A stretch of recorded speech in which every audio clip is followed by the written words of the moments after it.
보면 어디가 대리 하나 말았지?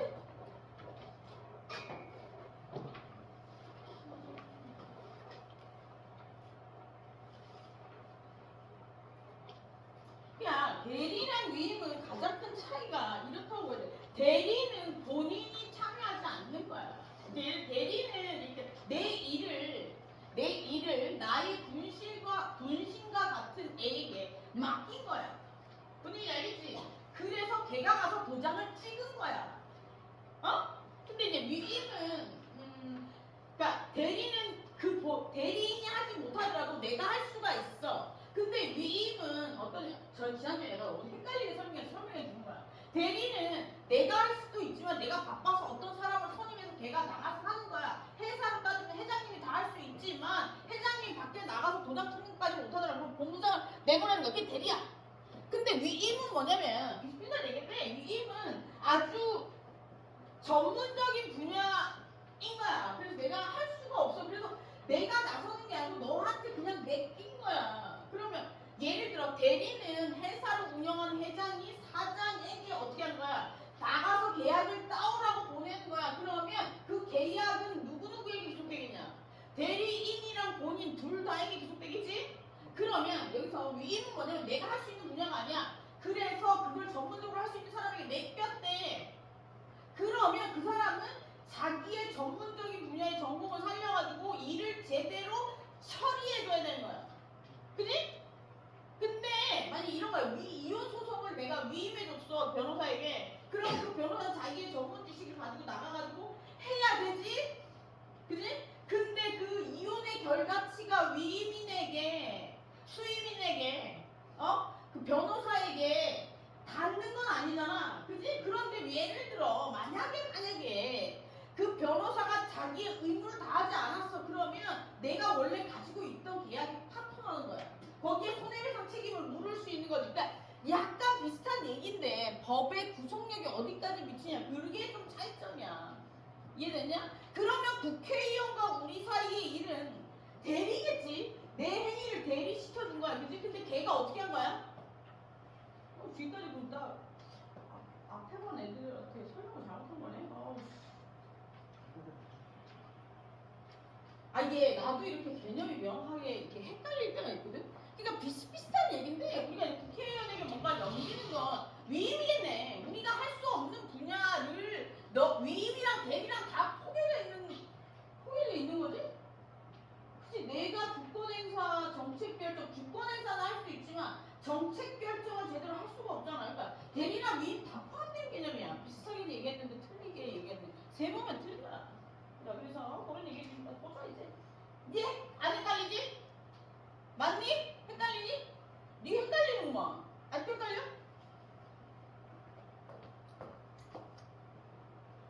이거는 펜을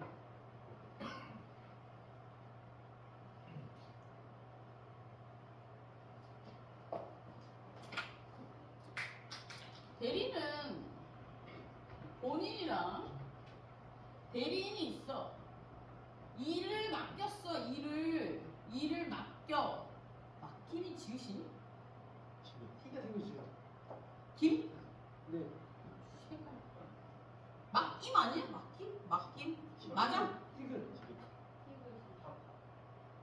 티글이 아니라 티글이. 티그시야? 한글에 해봐. 영어는 뭐냐?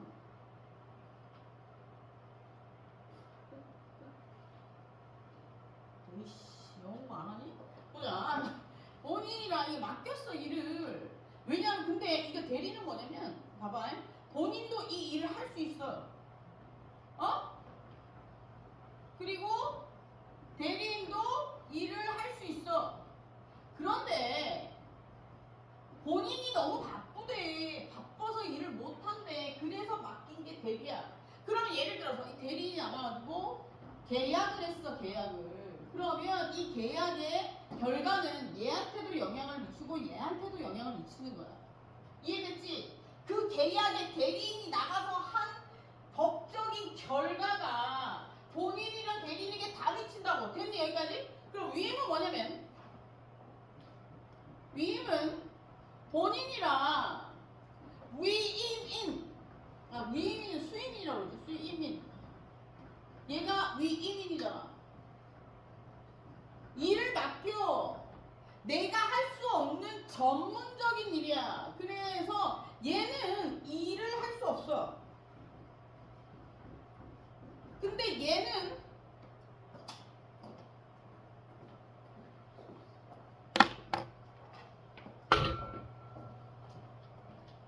수인이는 일을 할 수 있대.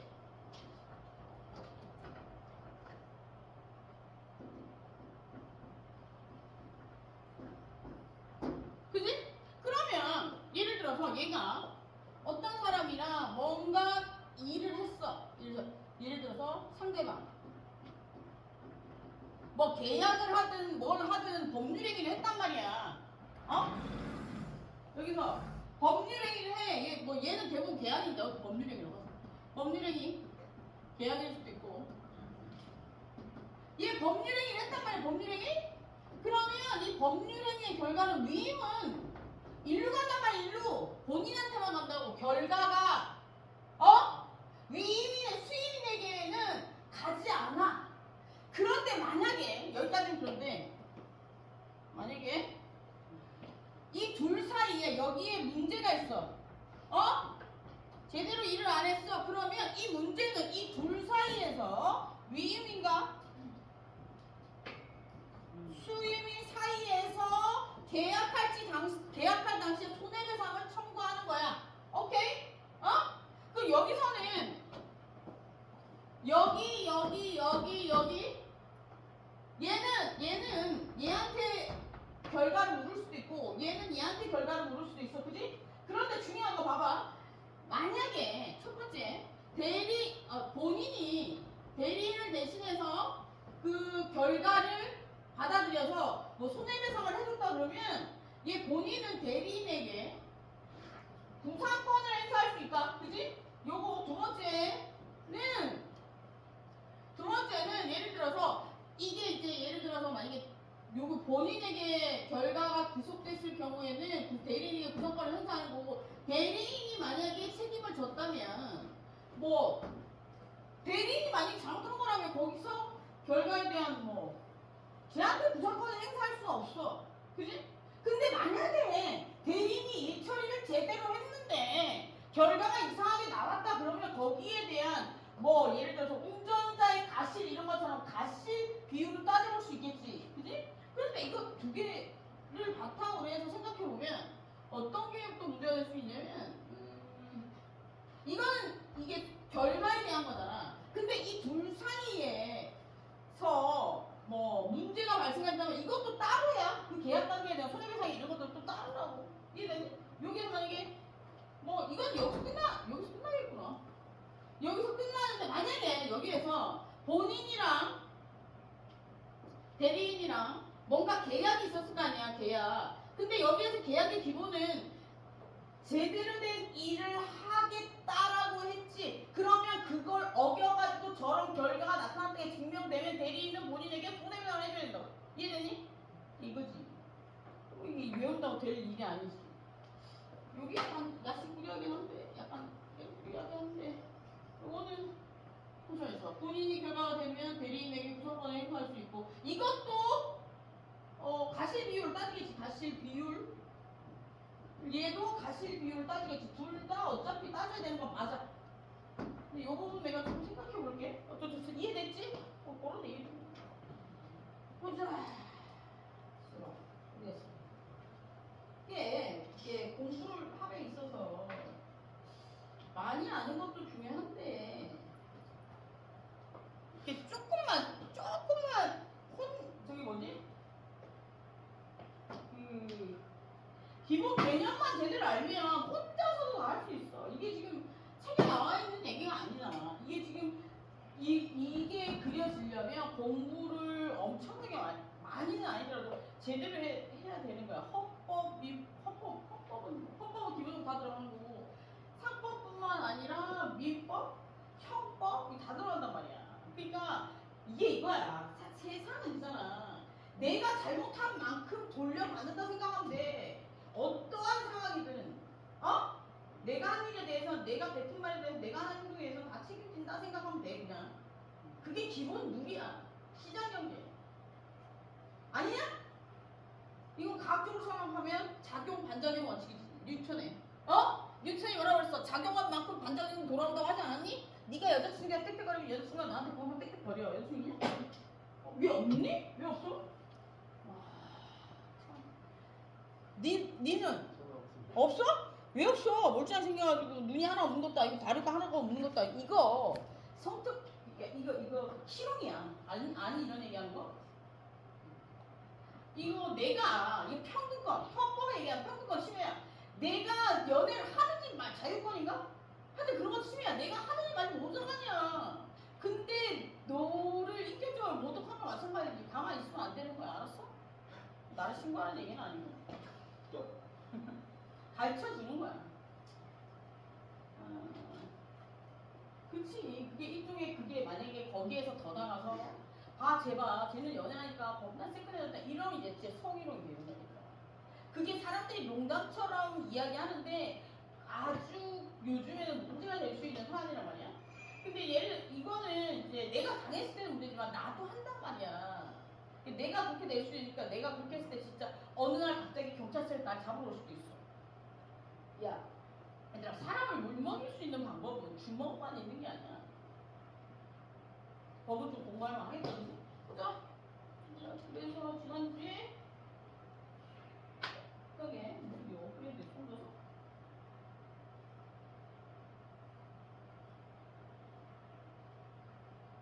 오늘 이런 걸 깜짝이 없는데. 아 진짜 집앞 가야 돼. 이거 뭘 까먹은 거야. 몇 페이지지? 내일이 하나 말았지? 새로운 빨리 해야겠다 우리 이제.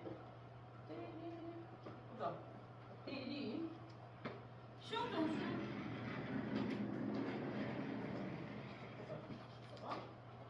몇 페이지지? 63? 113? 빨리 얘기해. 다 봐야 될 거 아니야. 대충이라도 다 봐야 되니까. 113.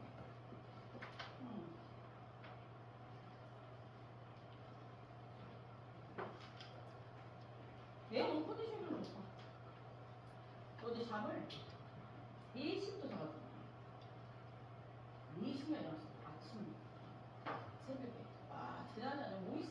그것도 보일러 빡빡하게 틀어놓고 거실 바닥은 대리석이거든. 그래서 거실 보일러 빡빡하게 틀어놓고 그냥 바닥은 빡빡하게 틀어놔도 안 따뜻하단 말이야. 대리석은 돌이잖아.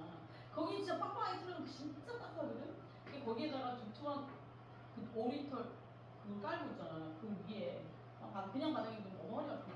누워가지고 에어컨을 틀고 있어. 미친 지랄병이긴 한데 좋더라. 종종 해야겠어.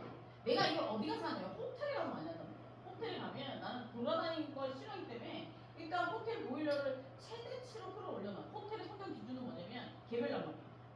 절대로 중앙 난방 그게 잘 안 되기 때문에 개별 난방 호텔을 선호해. 그래서 거기에 가서 에어컨을 틀어놓고 한숨 푹 자고 일어나 또 먹고 또 자고 싸고 자고 이게 놀러가는 이유야. 어제 집에서 해봤거든. 놀러갈 시간이 없어가지고 그렇더라. 몸이 싹 풀렸어. 일어날 때마다 몸에서 뭐라고 얘기를 하지? 이게 몸에 기름이 그러니까 로봇이 기름이 덜 발리면 뻣뻣한 것처럼 늘 몸이 움직일 때마다 아팠거든. 없어지더라고. 이게 찜질방에 가야 되는 건데 요즘에 찜질방이 사우나 한증막 이런 게 장사가 안 돼가지고 사라졌어. 갈 수가 없어. 어디 그랬더니 우리 엄마한테 얘기해서 우리 엄마 돈 지랄을 했다고. 돈 지랄이라고는 안 했어. 우리 엄마 나는 좀 고상한 편이라서 너는 돈을 그렇게 흥청망청 쓰냐. 저기 어려운 사람도 많은데 경기도 어려워지는데 네가 어제 도대체 미친 거냐. 보일러를 틀었으면 에어컨을 끄던가. 야 그거 아니야. 바닥은 얘들아 노천탕에 내려가야지. 생각해. 그 원리랑 똑같아. 바닥은 따뜻한데 너는 조금 나이가 있어서 아무나. 바닥은 따뜻한데 윗공기를 서늘하면 이게 정말 힐링이야. 거기에 시원한 맥주까지. 오늘 수업이 있기 때문에 알코올 맥주는 못 먹고 무알콜 맥주 마셔. 무알콜 맥주를 깨끗하게 마시는. 취하지 않아서 보자. 126페이지라고 했지? 113페이지? 113페이지. 그래서 우리가 이제 보자. 이제 상사매매가 나오는데 상사매매는 뭐야? 매매를 하는 건데 상거래상에서 매매를 하는 걸 상사매매라고 한다. 보자. 그러면 매매간에서 상세 규정 없으나 상인 간의 매매 즉 상사매매간에서 특별 규정을 두고 있다. 주로 매도인을 보호하는 뭐 이런 것들이 있는데 상사매매 한번 보자. 상사매매는 정의가 주로 이 상사매매는 주로 매도인을 보호하고 거래를 신속하게 하기 위해서 상인과 비상인 간의 매매간에 대해서는 적용되지 않으나 상인 간의 매매에 대해서는 뭐야? 상인 간의 매매인 그것이 기본적으로 상인이거나 부정 상인이 상사매매가 적용되는 범위에 대해서 나와 있다 그렇지? 그래서 상사매매는 상인과 상인 사이에 거래가 이루어졌을 때 적용되는 거예요. 보자. 그 매도인의 공탁권이랑 보면 민법상 채권자가 변제를 받지 아니하고 받지 않거나 받을 수 없을 때 변제자가 가시로 채권자 상사매매 야 우리 좀 쉬었다 하자. 한번 쉬었다 하자. 자료 좀 찾아가지고 조금만 쉬었다 하자. 10분만 쉬었다 하자. 있어봐. 상인 간의 거래를 얘기하는 건데 여기서 보면 상사매매에 관한 규정이 좀 나와 있어. 그래서 상사매매에 관한 규정은 여기서 책에도 나와 있다시피 상법에 나와 있단 말이야. 그래서 그거 좀 살펴보자. 마우스 뺐어.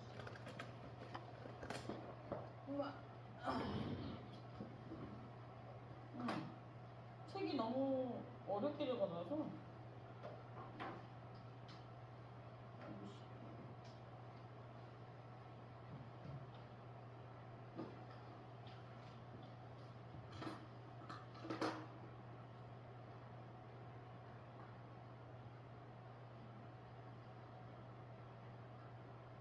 그 상인이 영업을 하기 위해 서는 매매를 얘기하는데 이건 법 조문에 그대로 나와 있어. 법 조문에 상고 67조에 나와 있고 그러면 민법상의 거래 매매는 민법상의 매매와 상법상 여기서 얘기하는 상사매매 차이점은 뭐냐면 민법상에서 얘기하는 매매는 예를 들어서 뭐 다른 매매는 민법상에서 얘기하는 상법상에서 얘기하는 매매는 예를 들어서 상인과 그 일반인 개인 그리고 개인과 개인 이런 매매 그 세 개들을 다 얘기를 해. 근데 이제 민법상 얘기하는 매매는 일종의 그런 거지. 그냥 계약이야. 둘이 그냥 매매라기보다는 그냥 주고받음을 얘기하는 거야. 계약이고 상법상에서 얘기하는 건 두 가지가 있을 수 있는데 첫 번째 상인과 개인 간의 거래 그리고 상인과 상인 간의 거래 딱 두 개가 있단 말이야. 그러면 이 둘 중에 어떤 게 빨리 이루어져야 될까?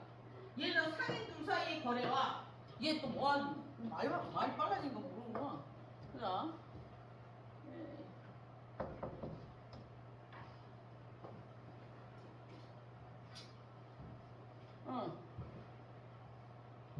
상인이랑 예를 들어서 뭐 개인이랑 거래 그리고 상인이랑 상인 간의 거래 이 둘 중에 어떤 게 빨리 이루어져야 될까? 그게 후자겠지, 그지? 이건 왜냐하면 저기에서 뻗어나올 수 있는 거래가 더 많단 말이야. 예를 들어 도매상이 소매상이랑 거래하고 소매상이 개인이랑 거래하는 거잖아. 그리고 그 중간에 또 뭐가 끼일 수도 있는 거고 상인과 상인 간의 거래는 제일 기본이 신속성이야.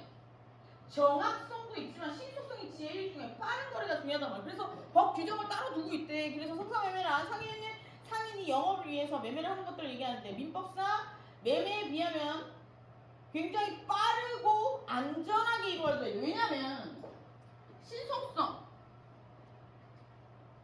안전성 요 두 가지가 중요한 이유는 뭐냐면 얘네 거래에서는 제3자가 끼는 경우들이 굉장히 많고 시장 우리가 알고 있는 그런 시장이 아니고 경제에 있어서의 시장 그 시장이 영향을 굉장히 많이 미친단 말이야. 그지? 그렇기 때문에 빨리 이루어지고 안전하게 이루어져야 돼. 그 다음에 에이펙이 뭐야 얘들아? 나는 모든 사람이 그거 다 아는 줄 알았거든? 헐 대박! 야 에이펙이 뭐냐? 경제에서 일어나는 에이펙이 뭐야? 얘들아 A 아시아 P 태평양 무역 경제 그 에이펙은 무역 경제 회의 모임이야. 그러니까 아시아는 우리가 알고 있는 아시아 사람들 아시아 국가 태평양은 뭐냐면 태평양 주위에 있는 국가를 얘기하는 거야. 그러면 지도상으로 봤을 때 전 세계의 경제 무역 모임인데 그 행사를 어디서 한대? 오늘 경주에서 한대 요즘에. 그러면 트럼프가 왜 왔겠어? 잘 생각해. 트럼프가 온 이유는 자기 나라의 대통령이나 장관이나 외교관이 오는 이유는 경제 무역과 관련된 조약 이런 것들을 사인하고 조율하기 위해서 온 거야. 그럼 트럼프는 왜 왔을까? 중요하니까. 지금 막 세금 이빨 올려놨는데 수출 안 하겠다는 나라도 있고 난 니네 나라랑 여 끊겠다는 나라도 있어. 근데 트럼프는 굳이 그 나라들을 안 봐도 되는데 왜 자꾸 보려고 하는 걸까? 잘 생각해보면 트럼프는 지금 미국 뭘 팔아야지 부자가 될 수 있냐? 어? 뭘 팔아야 부자가 될 수 있어? 미국은 현재 제조? 제조인데 그거는 지 희망사항이고 현재 가지고 있는 상품 중에 뭘 팔아야 얘들이 부자가 될까? 어? 반도체는 우리나라잖아. 때릴 수는 없고. 야, 무기를 팔아야 될 거 아니야. 미국은 무기를 굉장히 잘 만든 나라란 말이야. 갈고 갔잖아 걔들. 나사 이런 데서 막 무기도 만들고. 그리고 영화 같은 데 보면 로비스트는 대부분 군 무기야. 그러면 봐잉. 일본은 전쟁이 난다기보다는 뭔가 문제가 생길 가능성이 있어. 국방에 신경 써야 되는 나라야. 그래서 일본에서 무기를 사주니까 관세를 10% 확 깎아놓지. 근데 우리나라에는 왜 무기를 안 팔까? 지네 나라가 이미 미군이 들어와 있잖아. 팔 필요가 없으니까 국방비를 계속 달라고 하는 거 우리 세금 절대 안 깎아줄 거야. 내 말이 맞을 거야. 절대로 깎아줄 이유가 없어. 300조가 뭔가 말도 안 되는 금액이고 천문학적인 금액을 그 새끼 그 지역권에 어? 뭐 지지자들이 있는지 모르겠는데 그건 진짜 잘못한 거야. 지역가야. 근데 왜 얘가 자꾸 김정은을 만나려고 하냐? 김정은 안 만나고 싶어 하는데. 어? 무기를 가장 많이 팔 수 있는 나라가 어디냐? 북한이야. 그러니까 김정은이랑 계속 친한 척을 하고 만나려고 노력하고 김정은은 가짜 탄지 안 만나려고 김정은이 아는 거야. 걔 굉장히 똑똑한 그 사람 굉장히 똑똑한 사람이야. 안 만나려고 하잖아. 그냥 다짜고짜 막 배를 튕기는 게 아니라니까 얘들아. 그러니까 이거 상식. 난 에이펙이 뭔지 애들 다 학생들이 다 아는 줄 알았는데 어디 가서 개망신 당할 수 있잖아. 어떻게 생각해? 그래, 그럴 수 있어. 근데 딴 데 나가서는 개망신 당하지 말고 찾아봐. 아시아 태평양 경제 무역 협의회 뭐 이런 말일 거야. 그지? 준이야 맞니? 맞아. 그러니까 경제 무역이라는 건 세관, 세출, 수입, 수출 막 이런 거야. 그거를 잘 합의하기 위해서 조약을 만들고 규정을 만들고 그러려고 만든 단체래. 그럼 대통령, 외교관, 장관 이런 애들이 오겠지? 그래서 일본 외교관도 온 거고 미국에서는 가장 중요한 나라 지금 미국이 고립될 수 있는 분이고 미국이 트럼프 지가 맞아 죽을 수 있는 분이냐 그러니까 대통령. 일본은 총리 안 하지? 일본 총리 안 해? 총리 뭐 맞니? 못 본 거 같은데? 맞나? 하여튼 뭐 일본 그 뭐 외교관인가 장관인가 걔는 왔더라. 그러면서 트럼프가 막 걔 손을 잡으면서 막 친한 척을 왜 그런 거야? 무기 사줬어요. 그렇다는 거다. 그래서 보자. 여기서 상인 간의 거래는 신속성이 가장 기본 원칙이야. 그래서 책에서 보면 그렇지만 책에서 보면 뭐라고 나와 있냐. 책에서 이제 책을 한번 볼까? 책이 너무 어렵게 적어놨어.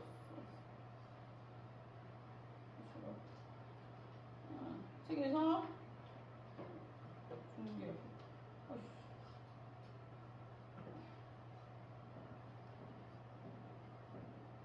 빨리 오늘 가야 되겠네. 다 하고 다음 주에 강릉 가야 되겠네. 빨리 하자.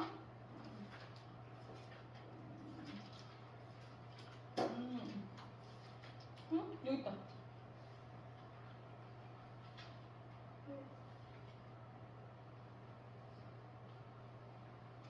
상관매매는 여기 보면 매매에 관해서 민법의 규정이 상세히 규정이 있으나 상법에는 상인 간의 매매, 즉 상사매매에 관한 특별 규정을 두고 있대. 상법에서는 상인 간의 거래만 있는 게 아니고 뭐 다른 것도 있겠지만 여기에서는 특별한 규정을 두고 있대. 상인과 상인 사이의 거래에 있어서. 그래서 주로 매도인은 어떤 사람이야? 매수인은 저기 하는 사람 지금 매도인에 관한 보호 규정이 있고 그리고 매수인에게는 뭐 다른 거 있냐? 매도인에게 보자. 주로 매도인을 보호하기 위한 거래의 신속을 위한 것이고 매도인을 보호하는 건 거래 신속을 위한 것이라 어떤 것들 매도인을 위한 거는 뭐가 있는지 한번 보자. 공탁권이랑 경매권이 있다고 하는데 공탁권은 뭐냐면 예를 들어서 예를 들어 매도인이 매수인에게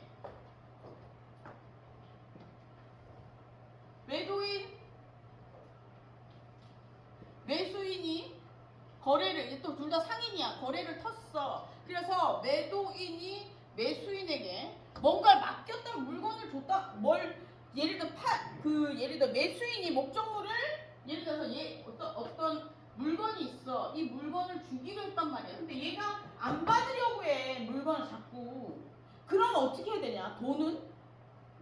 돈이나 물건은 어떻게 하면 돼? 그래서 목적물을 수령하지 않거나 대금을 지급하는 걸 주지 않는다면 어떻게 해야 되냐? 예를 들어서 매수인. 나 밖에 잠시만. 매도인이 파는 애지? 파는 애. 매수인은 사는 애. 사는 사람이니까 매도인은 판다는 거다. 물건을 주는 거고, 그지? 물건을 주는 거고, 매수인은 돈을 주는 거잖아. 그러면 물건을 매수인이 받지 않으려고 하거나 매수인이 돈을 주지 않으려고 한다면 돈이나 물건을 공공적인 곳에 다 걸어놓을 수 있다는 거야. 그게 공탁이야. 다시 펜을 안 갖고 와. 여기다 하세요. 여기다.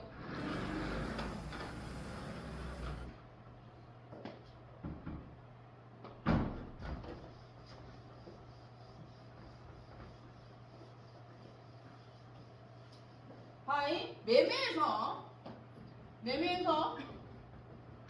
상사매매에서 매도인 매매는 뭐 개인과 개인, 상인과 개인, 상인과 상인 이런 거래가 있는데 상인과 상인 사이 거래를 상사거래라고 해. 매매는 세 가지가 있어, 그지?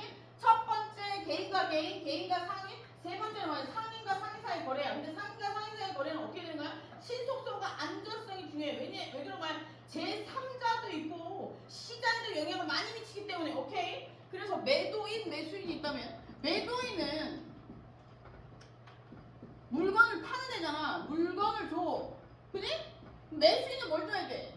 돈을 줘야 돼. 그럼 이런 거래에서 거래가 신속하게 이루어지지 않는 사례는 뭐가 있을까? 첫 번째, 매수인이 돈을 안 준다. 오케이? 그리고 두 번째, 매수인이 물건을 안 받는다. 못 받는다. 뭐 지체된다. 이런 경우에는 거래가 계속 밀리잖아. 그럼 어떻게 해야 돼? 가만히 있어? 걔가 거래를 할 때까지 가만히 있어야 되니? 그러면 이것과 관련돼 있는 다른 거래들도 문제가 생길 수 있단 말이야. 그렇기 때문에 어떻게 해야 돼? 얘를 공탁할 수 있대. 공탁은 뭐냐면 공공기관에 던지게 하는 거야. 안 헤어지면 공공기관에 탁 하고 던졌다고 생각하면 돼. 공공기관 법원 이런데 걸어놓는 거야. 니들이 팔아 이렇게. 니들이 줘 이렇게. 팔아놔. 니들이 줘. 니들이 물건을 줘. 니들이 돈을 줘. 그러면 예를 들어 내가 어떤 사채업자의 돈을 빌려서 사채업자 입장에서는 내가 돈을 안 갚으면 이자가 높아지니까 어떻게 해? 계속 도망다녀. 그럴 때 어떻게 하면 돼? 사채업자를 주먹으로 이길 수 있으면 법원에 그냥 돈을 공탁 걸어놓으면 돼. 개인 사치에게 돈을 빌리지 마라. 걔들은 법보다 우선시되는 애입니다. 영화에서 나오는 건 영화고 더 무섭다. 그런 애들을 묻을 수 있는 방법이 있을까? 한 번도 안 묻어봐서 모르겠는데 안 될 것 같아. 그래서 여기서 나오는 공탁권이 있습니다. 공탁권. 맡길 수 있다. 그게 공탁권이야. 근데 너무 어렵게 적어놔서 보자. 이게 법적인 근거는 매도인의 공탁권과 경매권이라고 되어 있는데 매수인은 목적물을 수령을 지체하거나 대금 지급을 지체하는 경우에 매도인은 상당 기간을 정해서 공탁을 걸 수도 있고 경매를 넘길 수도 있대. 예를 들어서 일정 기간을 정해가지고 야 빨리 가지고 가. 언제까지 안 가지고 가면 이거를 경매를 걸거나 공탁을 하겠다라는 채무 통첩을 채거라고 해. 어이? 기간을 정해놓고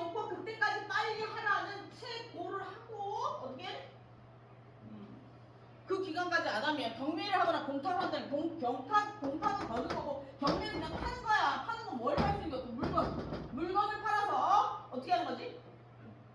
변제하는 거지. 그렇게. 그래서 이게 되기 위한 여기서 보면 그래서 그 얘기를 여기 적어놨는데 너무 어렵게 적어놔서 풀어서 곱하기. 그 다음에 요건으로는 이런 뭐 여기 상사매매에 있어서 공탁권과 경매권이 성립되기 위한 요건은 뭐가 있을까? 요건. 이 상사매매에 있어서 공탁권이나 경매권이 성립하려면 요건. 이게 성립하기 위한 요건 1. 여기 나왔잖아. 매수인이 돈을 안 주거나 매수인이 물건을 안 받거나. 그러면 이게 첫 번째고 매수인이 물건을 안 받거나 매수인이 돈을 안 주거나. 이게 비슷한 말이잖아. 첫 번째 하나. 두 번째는 상당한 기간을 정해서 기간을 설정하고, 그러니까 상당한 기간을 설정하고, 이 얘기는 뭐냐면 이게 최고야. 상당한 기간을 설정하고 알리는 거야. 이게 최고야. 최고로 풀면 이렇게 돼. 상당한 기간을 정해서 알리는 거야. 내가 만약에 이때까지 안 갚거나 안 가져가거나 이러면 나는 어떻게 한다?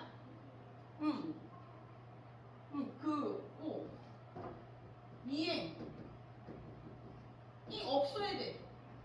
없으면 어떻게 한다? 경매를 한다는 거지. 그러니까 공탁권이나 경매권을 행사하려면 이 두 가지 요건이 필요하다고. 그 일정한 행위를 하지 않거나, 그리고 상대방은 그 사람에게 일정한 기간을 정해서 이행을 하라라고 얘기를 하는 거야. 오케이? 그게 조건이야. 그렇게 되면 공탁이나 경매를 할 수 있다는 거지. 그 얘기를 또 길게 적어놨어. 너무 어려워서. 그래서 이런 공탁이나 경매를 하게 되면 효과는 어떤 효과가 나타날까? 매도인에게는 봐봐. 물건을 안 받는다는 얘기는 첫 번째 어떤 효과가 나타나냐면 저걸 하게 되면 1번의 경우에는 매수인이 돈을 안 줄 경우에는 어떻게 되는 거야? 대금을 충당할 수 있는 거고, 대금 충당. 매매 대금을 충당할 수 있는 거고. 두 번째는 매수인 같은 경우에 물건을 안 받을 경우에는, 예를 들어서 우리 성간 주의 의무 들어본 적 있냐?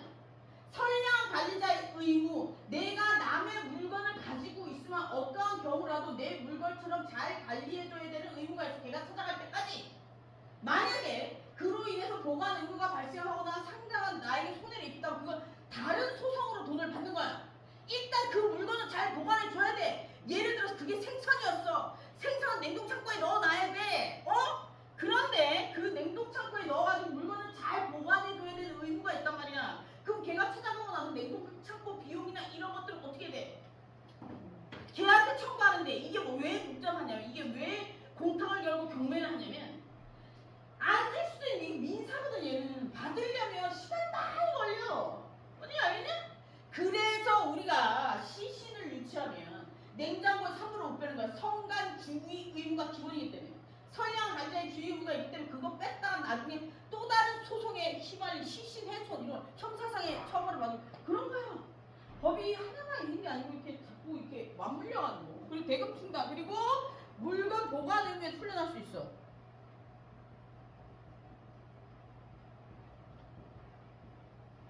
그냥 이거야. 이게 다야. 상사회매. 오케이. 이해되니? 이해했냐고? 이해를 못하는 게 되는 거야? 야, 이름 뭐야? 이름 뭐지? 진호? 진호 이해했어? 그래, 못한 거 같아. 봐.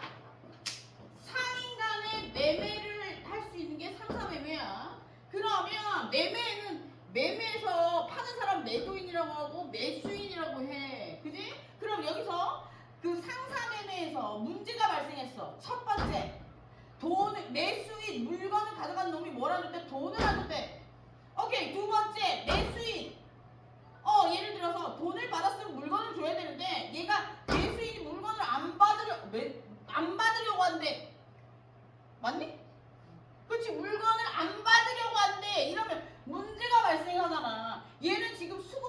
거고, 얘는 물건을 안 받으려고 하니까 돈은 줬는데 물건을 안 받으려고 하니까 얘를 보관해야 되는데 보관하는데 상당한 비용이 된단 말이야. 그러면 신수가 너네를 위해서 뭔가 결정을 내려야 돼. 그 결정이 뭐야? 공탁이나 경매야. 공탁은 뭐야? 돈을 거는 거.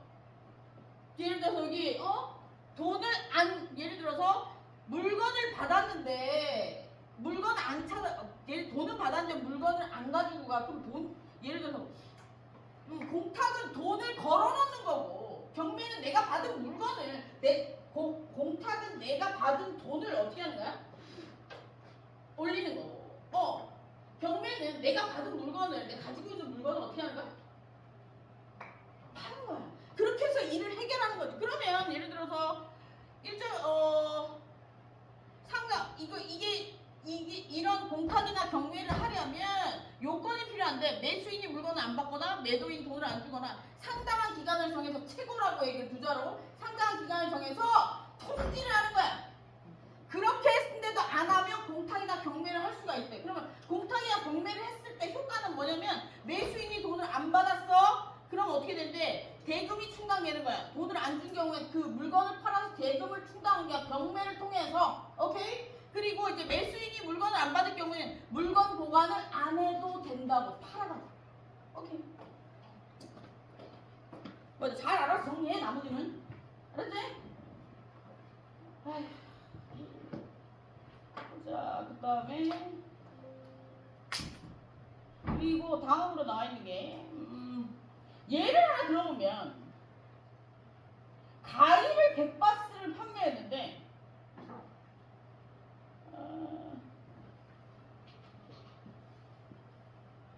만약에 100바스를 판매했는데 대금을 지불하지도 않고 돈을 인수도 거부하고 있으면 어떻게 해야 돼? 예를 들어서 이건 좀 복합적인 문제인데, A가 B에게 100박스의 사과를 팔기로 했어. 근데 B가 첫 번째 물건을 받고 돈을 안 줘. 두 번째 잠시만, 사례를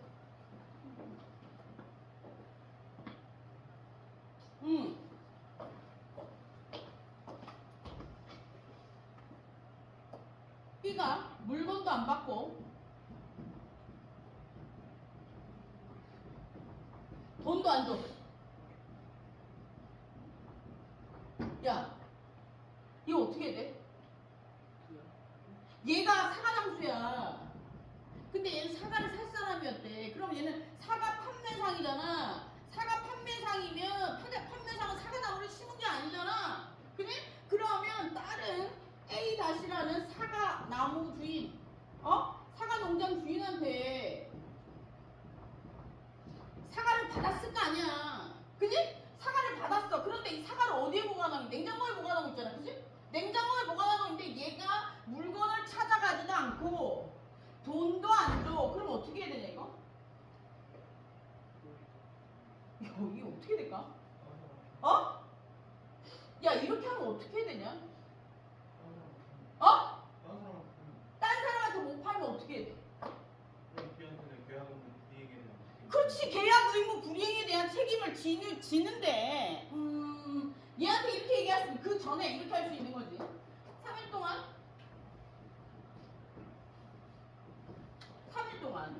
보관하고 있을 건데 이게 최고야. 이후에 그러지 않으면 사과를 경매하겠다. 경매에서 대금을 충당하겠다. 그리고 여기가 관련해서 이 계약을 네가 파기했잖아. 여기 제가 준호가 얘기한 건 뭐냐면 파기했잖아. 파기. 계약을 파기했잖아. 파기하면 얘에 대한 손해배상은 다른 소송이야. 이해됐지? 그건 또 물어야 되겠지. 손해배상. 그래서 여기에서 얘도 상인이고 얘도 상인이잖아. 그러면 여기에서 공탁이나 경매를 할 수 있다고 그랬어. 그지? 3일 동안 보관하고 있다가 채고를 차고 나서 경매를 하겠다는 거야. 이해되니? 그런 예를 들어서 생각할 수 있겠다. 돈을 안 받아가는 경우는 뭐 생각이 안 나네. 일단 일단 넘어가자. 자, 저거는 한 번 더. 그 다음에 그 학정기 매매랑 해제. 이게 예를 들어서 보면 예를 좀 들어보면 얘부터 한번 볼까? 예.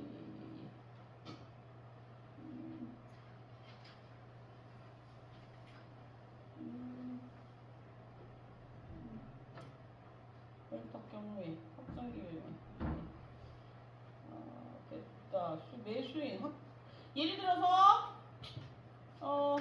학정기가 뭐야? 학정기가 얘들아 무슨 뜻이야? 학정기가 무슨 뜻이야? 그렇지, 기한을 정해놓고 매매를 하는 거야. 그래서 그 기간을 넘기면 그럼 어떻게 될까? 이 기간 안에 정해놓고 학정기 매매를 했단 말이야. 그 기간을 넘기면 그 계약은 유효한 거야, 유효 안 한 거야? 안 한 거지. 그러니까 학정기 매매 같은 경우에 시간을 정해놓고 그 시간을 넘겨버리게 되면 어떻게 되는 거야? 해제되는 거야. 없어지는 거라고. 그러면 그 해제로 인해서 손해가 발생을 하면 손해배상 청구권을 행사할 수 있다는 거예요. 그래서 학정기 매매는 기간을 정해놓고 매매하는 거야. 학정기 매매 얘가 뭐가 있어? 학정기 매매 얘 이거 나와 있나? 선물? 선물하면 뭐야? 선물하는 거! 예를 들어서 꽃배달 서비스, 어버이날 꽃배달 서비스를 만약에 예를 들어 상인과 상인 사이에서 만약에 꽃배달 서비스 누구 매매사에 그 학정기 매매 기간을 정해놓고 매매하는 거야. 어버이날 전날 아침에 해주세요. 근데 그 기간이 넘어갔어. 5월 9일날 갖다 주면 그게 되니? 안 되잖아. 그럴 경우에 학정기 매매 기간을 정해놓고 했던 매매는 그 기간을 넘기면 끝이라고.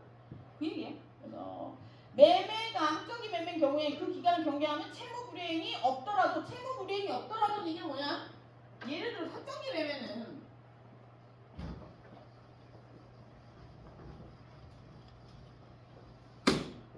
얘 매매잖아. 그지? 매매인데 매매는 팔고 사고만 잘 되면 돼. 그러면 매도인이랑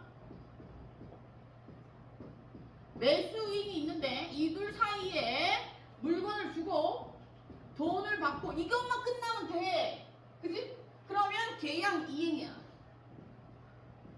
근데 계약 이행 완료됐어. 그런데 여기에 플러스 기간을 정했대. 기간을 확정했대. 그래서 얘를 학정기 매매라고 하는 거야. 확정된 기간. 근데 만약에 예를 들어 매도인이 매수인과의 거래가 돈도 제대로 주고 물건도 제대로 받았어. 근데 기간을 넘겼어. 그러면 얘는 요건이 두 개였잖아. 물건을 받는 거, 돈을 주는 것도 요건이었지만 기간도 요건이었잖아. 그러니까 예를 들어서 두 번째 학정기 매매. 계약 이행도 중요하지만 플러스 기간 안에 설정하는 게 가장 중요하단 말이야. 그래서 계약 이행, 채무 이행을 했다고 하더라도 채무 이행, 계약 이행, 채무. 계약의 조건이 이거잖아. 계약의 조건.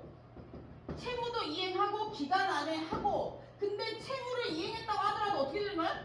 기간 안에 못하면 안 되는 거야. 그래서 채무를 이행했다고 하더라도 기간 안에 못하면 그 계약이 성립되지 않는다는 거지. 그럼 해제될 수 있다는 거야.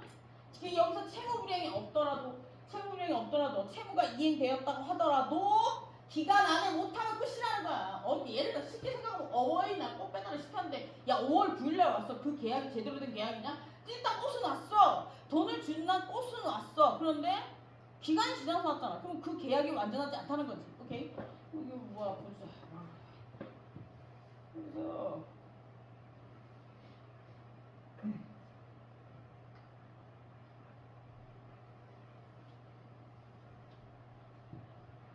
학정기 매매 그게 다 있다. 그거 말고는 없어. 학정기 매매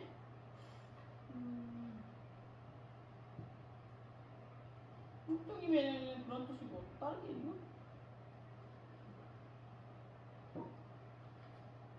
책은 너무 쓸데없는 게 많아.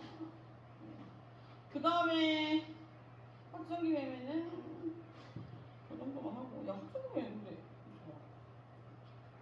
검사 통지. 아, 이것도 있구나. 학정기 매매의 해제 의제. 뭐 이런 거. 학정기 매매 자체가 이게 다야. 그리고 매수인은 목적물을 검사하고 통지해야 되는 의무가 있어. 이거는 우리가 상거래 처음 시작할 때 뭐라 그랬어? 매수인 물건을 받은 상인은 물건을 검사해서 어떻게 된다고 했어? 며칠 안에 통지해야 되는 거냐? 이건 한 거 같은데? 상거래를 신속하게 유지하기 위해서 매수인은 목적물을 인도받고 나서 일정 기간 안에 지체 없이 매도인에게 통지해야 돼. 오케이, 며칠이었어? 어? 일주일이었냐? 기간 안 나와있니? 잠시만. 어? 6월 뭐? 6달인 것 같습니다. 6달이야? 그렇게 길지 않을 텐데. 잠시만, 내가 그거 한번 찾아볼게. 그렇게 길지 않을 텐데. 바로 통지해줘야 될걸? 그래서 보면 여기서 바로 통지해야 될 거야. 그래서 매도인은 즉시 검사야. 그래서 기간은 안 정해져 있는 거다. 매수인은 목적물을 수령하는 즉시 검사하고 하잖아. 수량이 부족함이 없는지를 뭐 통지해야 된다. 이건 찾아봐야겠다. 며칠이 통상적으로 정해져 있는 거지. 법에 정해져 있는 거지. 그래서 그 법적인 근거는 보면 여기서 법적인 근거는 법적인 근거에 나와 있어. 통지 의무가 있다. 그 매수인의 검사와 통지 의무. 그래서 매수인은 목적물을 수령하고 나서 즉시 검사해서 그 통지해야 되고, 그렇지 않은 경우에 만약에 바로 통지하지 않고 일정 기간 6개월이 지나고 1년이 지나고 나서 만약에 여기에 몇 개 물건이 부족했고 하자가 있다 이렇게 하면 손해배상을 청구 못 한다고. 이거는 외울 필요는 없잖아, 그지? 그래서 이런 지체 없이 검사해야 되는 것은 상사매매에서만이야. 우리가 온라인상에서 뭔가 샀대. 그러면 일정 기간이 지나서 하자에 대해서 물을 수 있잖아. 6개월인가 1년인가 뭐 있잖아. 그지? 한다. 야, 그래서 홈쇼핑이 한 달이야. 맞아. 그래서 홈쇼핑이 한 달이야. 한 달 안에 반품할 수 있는 거야. 그럴걸? 찾아봐. 근데 내가 알기로는 근데 가끔 있잖아. 조건이 있는 애가 있어. 얘는 수령 즉시 뭐 공지 뗄 때부터 홈쇼핑에서 물건 팔 때부터 언제까지 가도 반품 안 된다고 하는 게 있어. 그게 뭐지? 아닌가? 그거 찾아봐야겠다. 이제 찾아보고 알려줄게. 어쨌든 상사매매에서는 즉시 검사 후 하자 즉시 통지해야 돼. 그래서 근데 며칠인지 잘 모르겠다. 예를 들어서 뭐 물건을 샀는데 일주일 뒤에 하자가 발견되었다면 지체 없이 아는 경우? 그렇지. 일주일 너무 길어. 바로 그 검사 끝나는 그 순간, 물건 수령하고 검사 끝나는 순간, 그러니까 회사에 취직을 하면 뭔가 물건을 받으면 내가 기간은 찾아볼게. 기간은 찾아보는데 통상적으로 어떻게 되는지 찾아볼 건데 찾아볼까? 찾아볼게.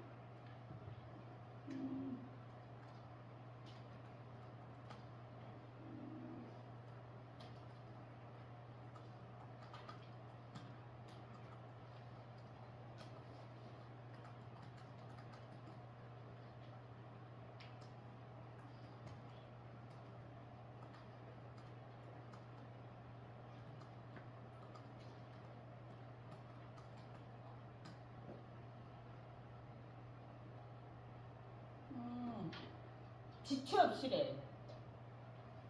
그냥 없어.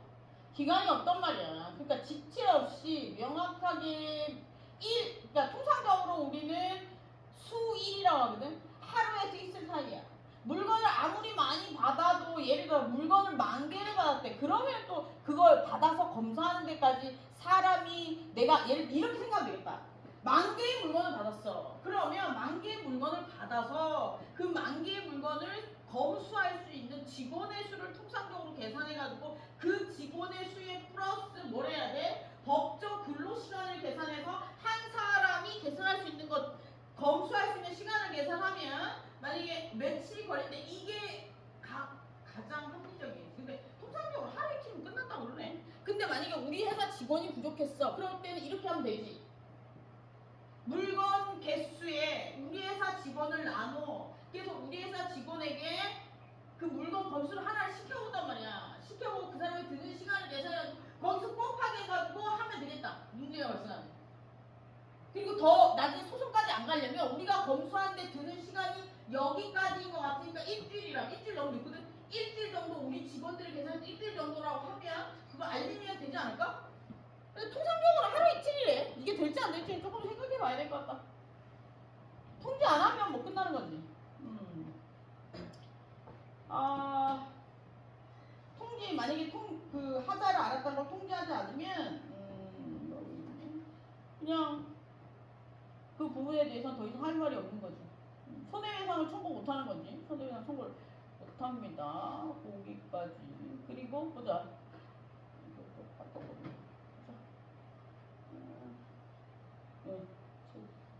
확인 관련 자료. 상법 교재. 120.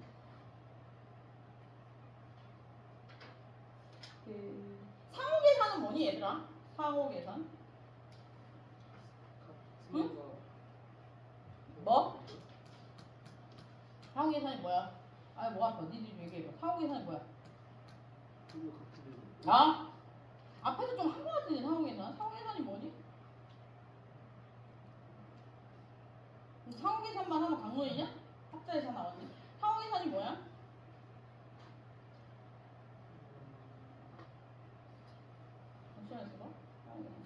상호 계산이 뭐야? 읽어봐 상호 계산.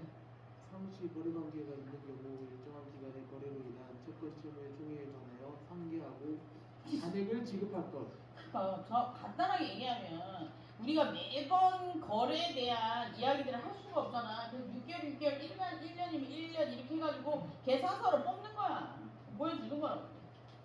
그래서 상호계산은 거래의 신속함을 유지하기 위해서 예를 들어서 일일이 한 개 팔 때마다 그걸 따지면 너무 계약이 길어지지 않겠냐. 그래서 상거래의 신속성을 유지하기 위해서 상호계산을 한다는 거야. 그래서 상호계산이랑 상인 간에 또는 여기는 잘 봐. 상인 간에 상인과 비상인 간에 상시거래.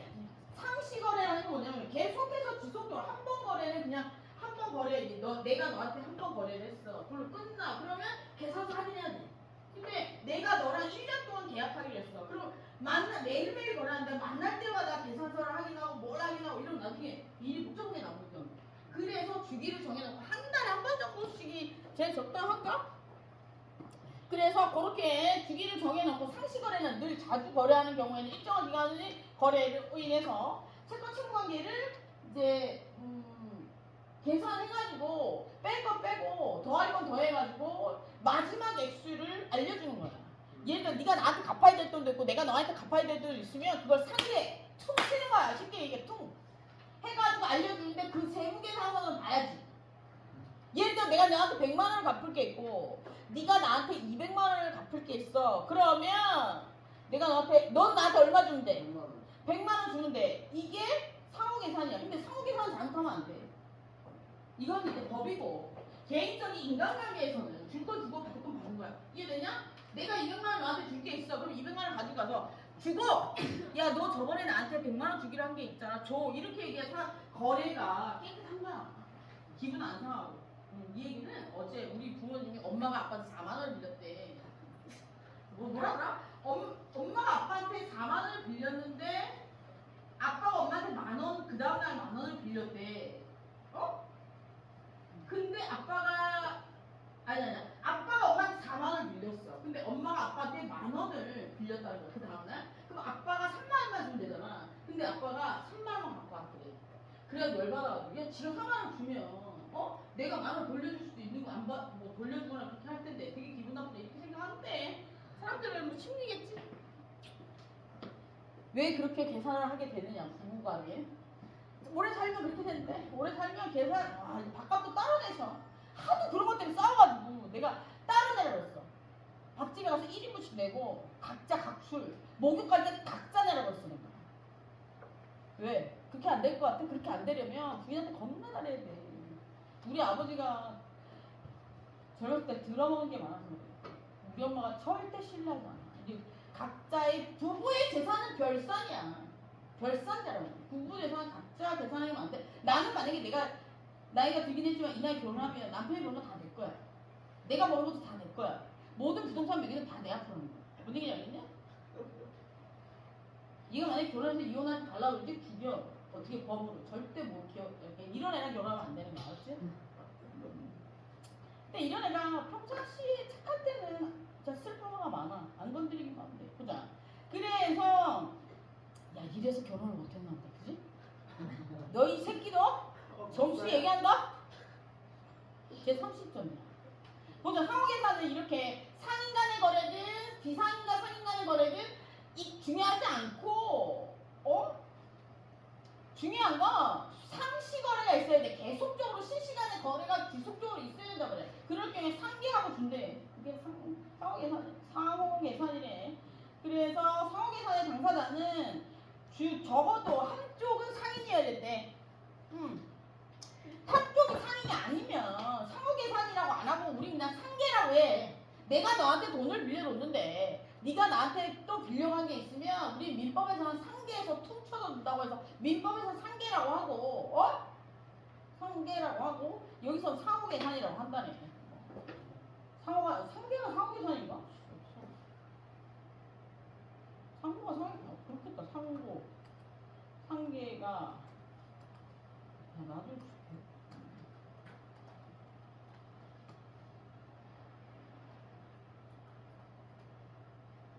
아니래. 내 말 맞아. 내가 혹시 몰라 확인해 주는 거야. 맞아. 아니. 이건 달라. 다음에 한번 얘기해 줄게. 상호계산이랑 상계는 달라. 보자. 그 다음에 상호계산에 보면 여기 상호계산의 당사자는 적어도 붉은색으로 돼 있다. 그지? 상호계산 당사자 중 적어도 일반은 상인이어야 되고 두 번째 조건은 상시거래가 있어야 된다. 그리고 상호계산의 대상은 이제 대상이 되는 건 일정 기간 거래를 정해놓고 하는 일정 기간의 거래로 인해서 채권 채무 관계가 생겨야 된다. 일정 기간 정해놓고 했기 때문에 일정 기간에 채권 채무 관계가 생겨야 돼. 넘어가서 이 정도만 알려주면 되지 않겠냐. 효력은 뭐 적극적인 효력, 소극적인 효력이 있는데 상호계산을 하게 되면 계약이 끝나는 거죠. 적극적인 종료보다 종료. 상호계산은 계약의 일반적인 종료 원인은 뭐가 있냐면 잠시만 있어봐. 상호계산. 상사외 상호계산. 됐다. 상호계산 당사자. 결과는 대상은 그렇고 결과 효력은 채권 채무관계. 그러니까 이거는 채권 채무관계의 독립성이 사라져. 왜냐하면 다 합친 거잖아. 퉁치고 이런 거 있기 때문에 개별 사안마다 독립성이 없단 말이야. 합쳐서 그냥 하는 거고. 넘어가자. 이건 몰라니까. 종료는 첫 번째 종료 사유는 당사자의 합의. 두 번째 일반 당사자 한쪽에 나 이거 계약 안 할래. 해지 통보. 그리고 계약 만료. 이제 상호계산을 할 때는 기간을 정해놓고 한단 말이야. 1년, 2년, 뭐 6개월 이렇게 계산해놓고 한단 말이야. 그 기간이 만료되거나 당사자의 합의로 종료되는 게 첫 번째고 두 번째 기간이 만료되거나 세 번째 일반 한쪽이 예를 들어서 A, B가 있다면 A나 B 한쪽이 해지 통지를 하게 되면 끝나는 거지. 그리고 한쪽이 죽어버리면 끝나는 거.